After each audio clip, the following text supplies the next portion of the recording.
Hello friends, welcome to Pondy easy Tamil.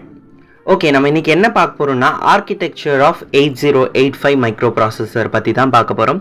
So இதுதான் அதோடைய architecture, ஐ மீன் block diagram. ஒரு பிளாகாக கட்டமாக இருக்க போகுது. ஸோ அதை வந்து நம்ம இமேஜ் ஃபார்மேட்டில் பார்த்தோன்னா இந்த மாதிரி இருக்கும். ஸோ நீங்கள் வந்து ஆன்லைனில் கூட சர்ச் பண்ணி பார்த்துக்கலாம். ஸோ வந்து 8085 அப்படின்னா நான் ஒரு குட்டி கதையாக சொல்லிக்கிறேன், கடகடை ஞாபகம் வச்சுக்கோங்க. சரி, வாங்க கதைக்குள்ளே போவோம். ஸோ இப்போ இந்த லைன் தெரியுதுல, 8-bit இன்டர்னல் டேட்டா பஸ். இங்கே வந்து பஸ்லேருந்து யாரோ வராங்க.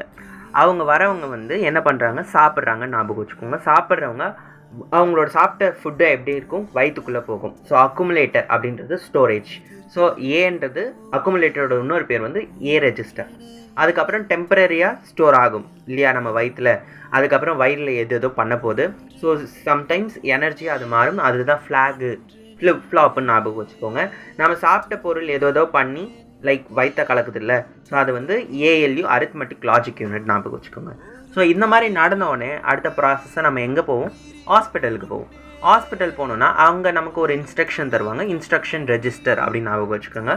ஸோ அடுத்தது இன்ஸ்ட்ரக்ஷன் கொடுக்குறத டீகோட் பண்ணுவாங்க. என்னென்ன ப்ராப்ளம்ஸ் இருக்குது வாங்க செக்அப் பண்ணுங்கள் அப்படின்ற மாதிரி பெட்டில் படிக்க வைப்பாங்க. அந்த பெட்டு தான் டைமிங் அண்ட் கண்ட்ரோல் யூனிட் அப்படின்னு ஞாபகம் வச்சுக்கோங்க. ஸோ அடுத்து நம்ம எங்கே போகிறோம் அப்படின்னா லைக் எல்லாத்தையும் சுற்றி பார்க்கலாம் அப்படின்ற மாதிரி சுற்றுலாவுக்கு போகிறாங்க அந்த பஸ்ஸில் வந்தவங்க. லைக் WZ அப்படின்றது ஒரு temporary register. Mithru BC DE HL இந்த பேர்லாம் என்னென்னா பெர்மனன்ட் ரெஜிஸ்டராக ஆக்ட் ஆக போகுது. அதுக்கப்புறம் ஸ்டாக் பாயிண்டர் இருக்கும், ப்ரோக்ராம் கவுண்டர் இருக்கும், இன்க்ரிமெண்ட் டிக்ரிமெண்ட் அட்ரஸ் லாட்ச் அப்படின்னு சொல்லி காம்பனன்ட்ஸ் இருக்க போகுது. ஸோ அட்ரஸ் பஃபர், அதுக்கப்புறம் டேட்டா பஃபர் அப்படின்னு இருக்க போகுது. ஸோ வந்து ஆக்சுவலி நான் உங்களுக்கு டேட்டா பஃபர் பற்றி முன்னாடியே சொல்லியிருப்பேன். லைக் மல்டிப்ளெக்ஸரோட அட்வான்ஸ் மாடல் தான் இது அப்படின்னு சொல்லியிருப்பேன். ஸோ இதெல்லாம் வந்து லைக் டூரிஸ்ட் பிளேஸ் மாதிரி ஞாபகம் வச்சுக்கோங்க. அவங்க வந்து டூரிஸ்ட் பிளேஸ் விசிட் பண்ணுறாங்க.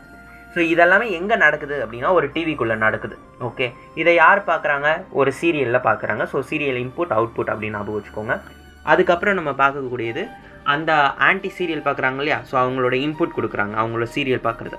ஸோ அதுக்கு டிஸ்டர்பன்ஸாக நிறைய இன்ட்ரப்ஷன்ஸ் வரும். அவங்க பசங்க என்ன பண்ணுறாங்க, இன்ட்ரப்ட் பண்ணுறாங்க. அது அப்படி ஞாபகம் வச்சுக்கோங்க. ஸோ அந்த ஆன்டி இன்ட்ரப்ஷன், அந்த இன்ட்ரப்ட் கண்ட்ரோல் அப்படின்றது இன்ட்ரப்ட் கண்ட்ரோல் பண்ணுறது வெளியே தான் இருக்க போது. சீரியல் இன்புட் அவுட்புட் அதுவும் டேட்டா பஸ்க்கு அப்புறம் தான் இருக்க போது. இதுதான் மொத்த total structure of architecture of block diagram. சரியா? ஸோ இதுதான் ஆர்கிடெக்சர் பிளாக் டயக்ராம். இதுக்கு வந்து ரிட்டன் கண்டென்ட்டாக ரெஜிஸ்டர்னால் என்னன்ற மாதிரி நான் ஹேண்ட் ரிட்டன் நோட்ஸ் கொடுத்துருப்பேன். ஸோ ரெஜிஸ்டரை பற்றி எழுதியிருப்பேன். அதுக்கப்புறம் வந்து ப்ரோக்ராமல் கவுண்டர், அதுக்கப்புறம் வந்து ஸ்டாக் பாயிண்டர், இதெல்லாம் டீட்டெயில்டு கண்டென்ட் நீங்கள் எப்படி கொடுக்கணும், எப்படி ப்ரெசென்ட் பண்ணணும்னு ஓரளவு நான் கொடுத்துருப்பேன்.